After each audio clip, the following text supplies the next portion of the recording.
Sou Marlene Baltazar da Nóbrega Gomes, esposa do pastor Maurílio Gomes e membro da Primeira Igreja Batista em Vila Margarida, Itaguaí. É um privilégio de Deus para a minha vida e também da Convenção Batista Fluminense estar apresentando esse estudo da revista Palavra e Vida. Durante o trimestre temos visto a diversidade na vida de vários servos de Deus, como a de Abraão, de Moisés, de José, de Josué, Neemias, Isaías, Esther, mas de uma maneira que eles foram fiéis a Deus. Na adversidade, eles não se afastaram de Deus. Já o estudo de hoje tem uma conotação diferente. Ele fala do sofrimento advindo da adversidade quando o povo se afastou de Deus. Eu quis fazer uma comparação sobre a adversidade que aconteceu com esse povo de Deus, com o que aconteceu na cidade de Beirute, no dia 4 de agosto de 2020. Houve mais de 5 mil feridos, umas centenas de mortos, mais de 300 mil desabrigados, tristeza, sofrimento muito grande.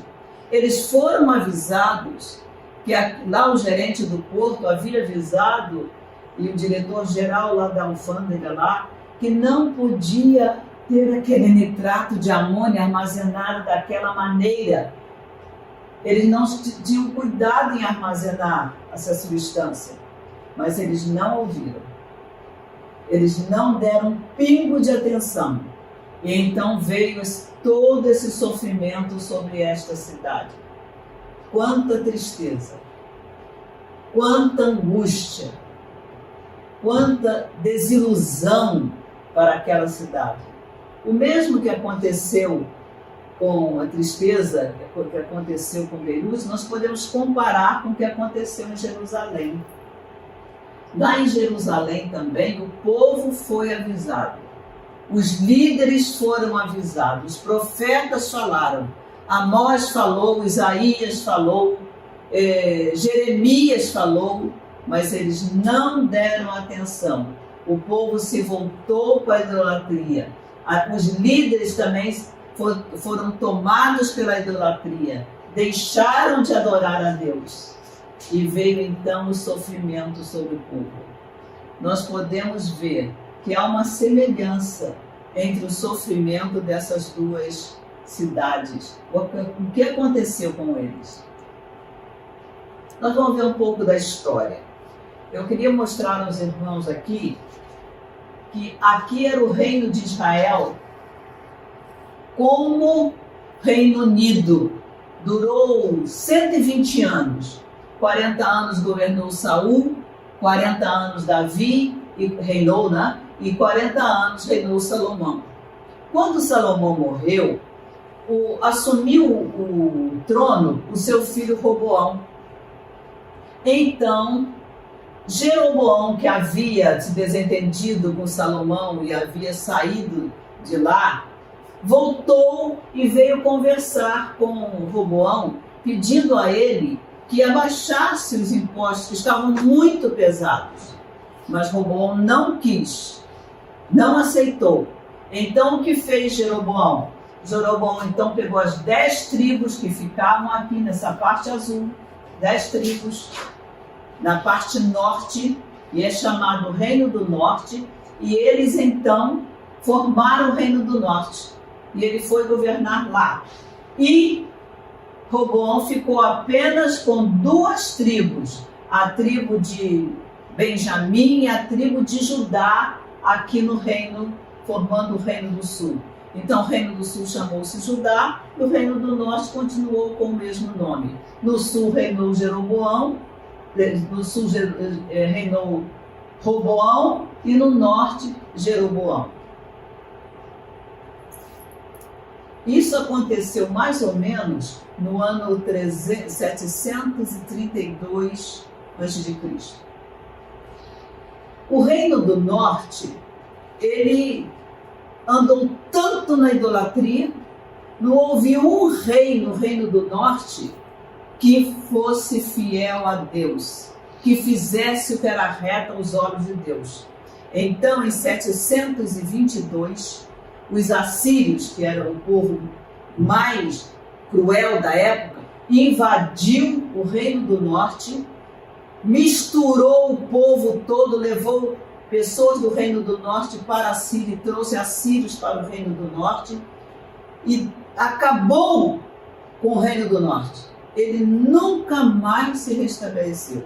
Já o Reino do Sul, ele vendo tudo o que aconteceu no Reino do Norte, ele continuou pecando, continuou se afastando de Deus.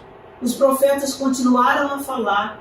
E foi assim que, mais ou menos em 586 a.C., Nabucodonosor, rei da Babilônia, mandou Nebuzaradão comandar uma invasão de Jerusalém. Ora, desde 605 a.C., a Babilônia já havia invadido o reino de Judá, mas ainda tinha levado só alguns sábios, como Daniel e outros, para a Babilônia.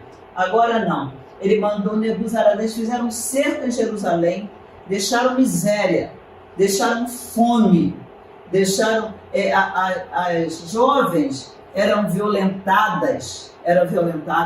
A fome começou a graçar na terra, não havia pão. As mães chegaram a comer os filhos.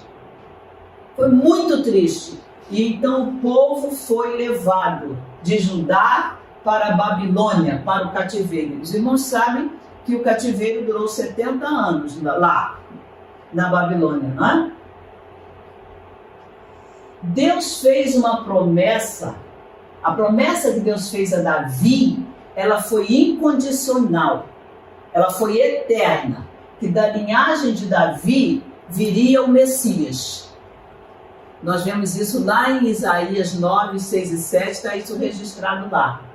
E nós vamos ver aqui, porém, olha o que disse Deus, porém, ele avisou que ia destruir, mas porém darei uma tribo a seu filho, para que meu servo Davi sempre tenha uma lâmpada diante de mim em Jerusalém, cidade que escolhi para ali colocar o meu nome. Lá em 1 Reis 11, 36. Mas para o reino do norte, a Jeroboão, a promessa não foi incondicional, ela foi condicional. Se atentares para tudo que eu te ordenar, andares pelos meus caminhos e fizeres o que é reto aos meus olhos, guardando os meus estatutos e os meus mandamentos, como fez meu servo Davi, eu estabelecerei contigo. Eu estarei contigo e estabelecerei para ti uma dinastia permanente e te darei Israel como fiz com Davi. Está lá em 1 Reis 11, 38. A promessa a Jeroboão foi condicional, a promessa a Davi não. O estudo de hoje está no livro de Lamentações e eu gostaria de falar alguma coisa sobre esse livro. Embora tudo venha a crer que ele foi escrito por Jeremias, tanto os judeus como os cristãos, mesmo os mais antigos, sempre aceitam que Jeremias seja o autor. Não há o nome de Jeremias escrito no livro. A sua formação é poética. Ele foi escrito em forma de poema. Os capítulos 1, 2 e 4 começam com as letras do alfabeto hebraico na sua ordem. Já o capítulo 3, cada 3 versos começa com a mesma letra, também no alfabeto hebraico. O capítulo 5, ele não segue o acróstico, ele segue o esquema da poesia hebraica comum. Esse livro foi escrito mais ou menos logo depois da queda de Jerusalém, em 586 a.C. Nós vamos passar a leitura do texto onde está inserido o nosso estudo. Lamentações 3 e o destaque de alguns versículos. Eu sou o homem que viu a aflição causada pela vara do seu furor. Ele me guiou e me fez andar em trevas e não na luz. Fez envelhecer o meu corpo e a minha pele esmagou os meus ossos. Ele me cercou e me cobriu de amargura e aflição. Cercou-me com um muro de modo que não posso sair. Prendeu-me com correntes. Mesmo quando grito e clamo por socorro, ele ignora a minha oração. Desviou os meus caminhos, me despedaçou e me abandonou. Afastou a paz de mim. Esqueci-me do que seja felicidade. Mas eu quero me lembrar do que pode me dar esperança. A bondade do Senhor é a razão de não sermos consumidos. As suas misericórdias não têm fim. Renovam-se cada manhã.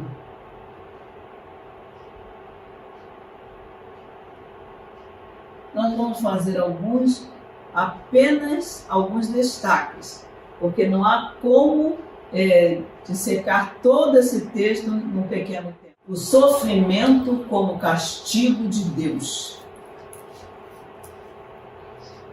Lamentações corresponde aos dias finais do reino de Judá e à destruição de Jerusalém com todos os males que acompanharam o cerco da cidade.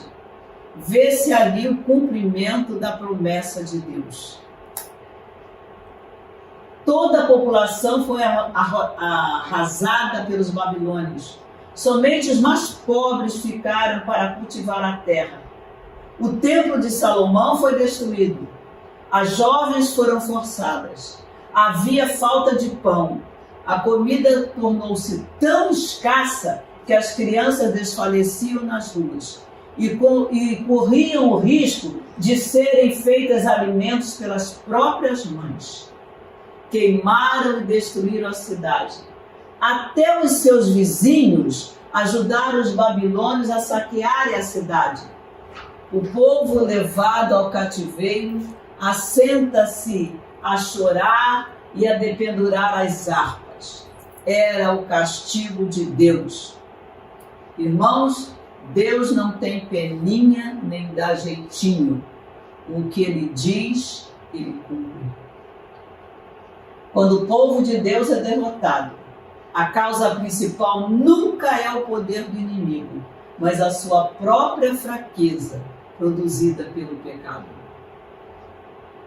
Uma das lições mais evidentes deste livro é o caráter justo de Deus. Como Deus é santo, é misericordioso, é amoroso, Ele é justo e fiel em todos os seus propósitos.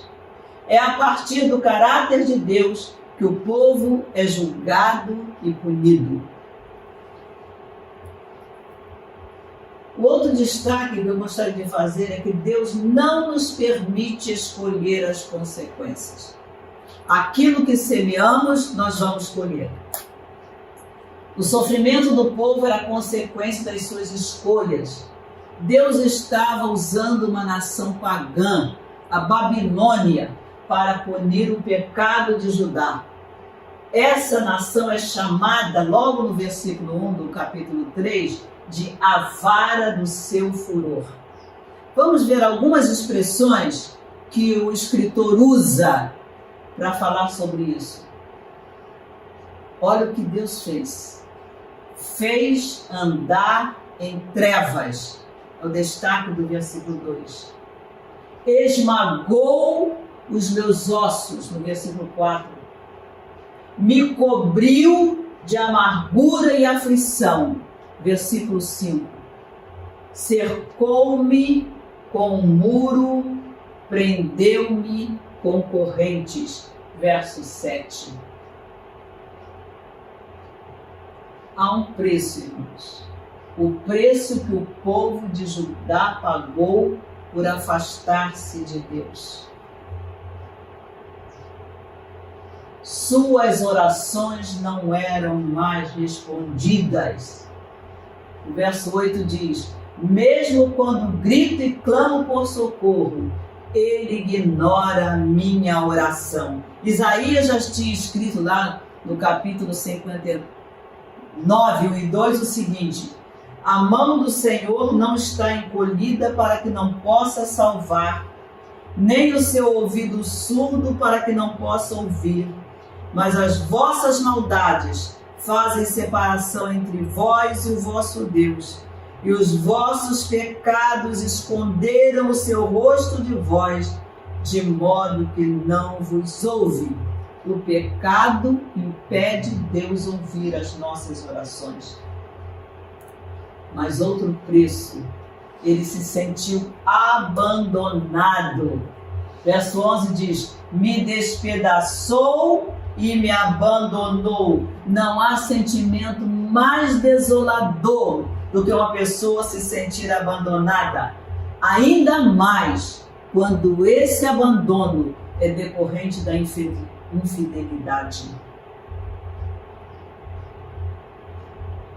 Tornou-se alvo de zombaria.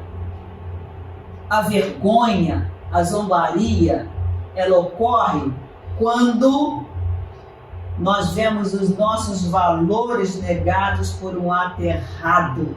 Aqui diz: transformou-me em alvo de zombaria para todo o meu povo e para suas canções todo dia. Eles passaram pelo escárnio, eles passaram pela zombaria, porque não praticaram o que a religião deles preconizava. Assim também, quando nós pregamos e não vivemos o que pregamos, nós somos alvo de zombaria e de escárnio e de vergonha. Faltou-lhe a paz, afastou a paz de mim, esqueci-me do que seja felicidade. Está no verso 17. A paz é uma experiência que só vive aquele que anda com Deus, que tem comunhão com Deus. O próprio Senhor Jesus disse: deixo-vos a paz, a minha paz vos dou, não vos a dou como o mundo a dá. Não se turbe o vosso coração, nem se atemorize. A paz do mundo é uma paz falsa. Só em Deus podemos viver a verdadeira paz. Faltou-lhe a esperança. Que tristeza, irmãos, que desolação. O que o futuro reservava àquele povo que experimentou as bênçãos de Deus, mas não conseguiu manter o padrão espiritual exigido por Deus. Deus exige obediência. Eu gosto muito de um hino cantado por Sérgio Lopes, cuja letra diz o seguinte: quando em cativeiro te levaram a Sião, e os teus sacerdotes prantearam de aflição, foi como morrer de vergonha e dor. Caminhava triste o povo forte do Senhor. Ah, Jerusalém, porque deixaste de adorar o Deus vivo, que em tantas batalhas te ajudou. Chora, Israel, num lamento só. Talvez Deus se lembre do bichinho de Jacó. Chora, Israel, Babilônia não é teu lugar. Clama ao teu Deus e ele te ouvirá. Do inimigo te libertará. O mundo não é nosso lugar. O pecado não pode fazer parte natural da vida daquele que é filho de Deus. Temos que chorar os nossos pecados e buscar a Deus. Vamos, se Judá não olhou para Israel, o reino do norte, e fez as mesmas coisas e pecou, nós agora estamos vendo a consequência do pecado no reino de Judá. É hora de mudar, se não estamos vivendo aquilo que Deus tem proposto para nós.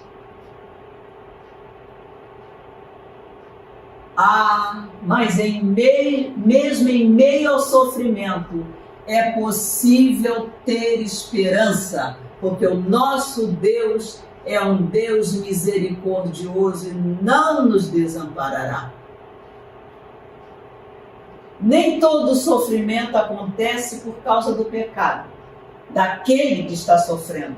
A paixão de Cristo é uma prova disso. Um outro exemplo nós temos em Jó. Jesus sofreu não pelos seus pecados, mas foi pelos nossos pecados. Jó também, quando passou por aquela provação, por aquele sofrimento, não foi porque estava pecando, mas o povo de Judá, o sofrimento do povo de Judá era por causa do seu pecado. Em meio ao sofrimento, é importante que o cristão faça uma profunda e séria autoanálise diante de Deus. Deus está sempre pronto a perdoar. Ele foi misericordioso e não destruiu por completo o povo de Judá. Nós vemos que a promessa que Deus fez a Judá foi uma promessa incondicional, porque daquele reino ia nascer o Cristo, o Messias.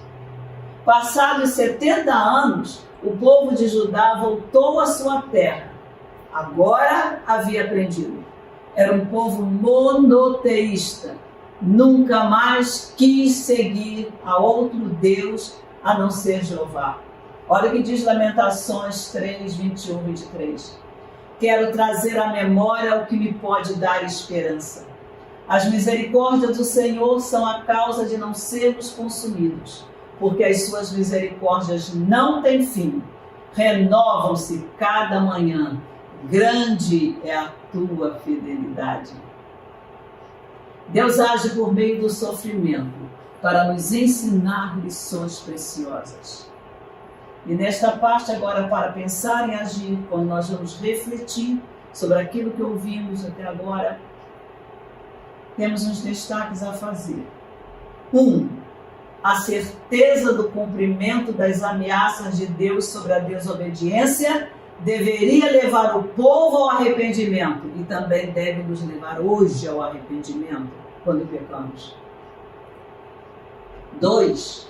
Judá cometeu adultério espiritual quando buscou seus vizinhos pagãos em vez de obedecer a Deus e clamar a Ele por segurança. Buscou segurança em mãos humanas e também quando buscou outros deuses. 3. Que triste situação de um povo que poderia ter vitória, colheu os resultados de suas escolhas erradas. É hora de analisarmos as situações adversas por que passamos. Qual o motivo? É a nossa fidelidade, como foi de Abraão, de Isaac, como foi de Moisés, de José, ou é o nosso pecado? 4. Muitos são infelizes, porque o lugar de Deus em sua vida é ocupado por valores secundários. E 5. Mas ainda há oportunidade de buscar o arrependimento e voltar-se para o Senhor. O tempo é hoje. Irmãos, Deus deu uma segunda oportunidade a Judá. Judá voltou depois para Jerusalém e passou a servir ao Senhor. Deus também tem para nós uma oportunidade. Deus não nos abandona no meio dos nossos pecados quando nós nos voltamos para Ele. Buscai ao Senhor enquanto se pode achar. Invocai-o enquanto está perto. O ímpio deve deixar o seu caminho e o homem mau os seus pensamentos. Volte-se para o Senhor, que se compadecerá dele, porque é rico em perdoar. Ainda há esperança, pois as misericórdias do Senhor não têm fim, renovam-se cada manhã. Vamos orar, irmãos. Ó Deus, nós te agradecemos a tua palavra que é viva e eficaz e fala aos nossos corações. Alerta-nos, Senhor, quando estivermos nos afastando de ti.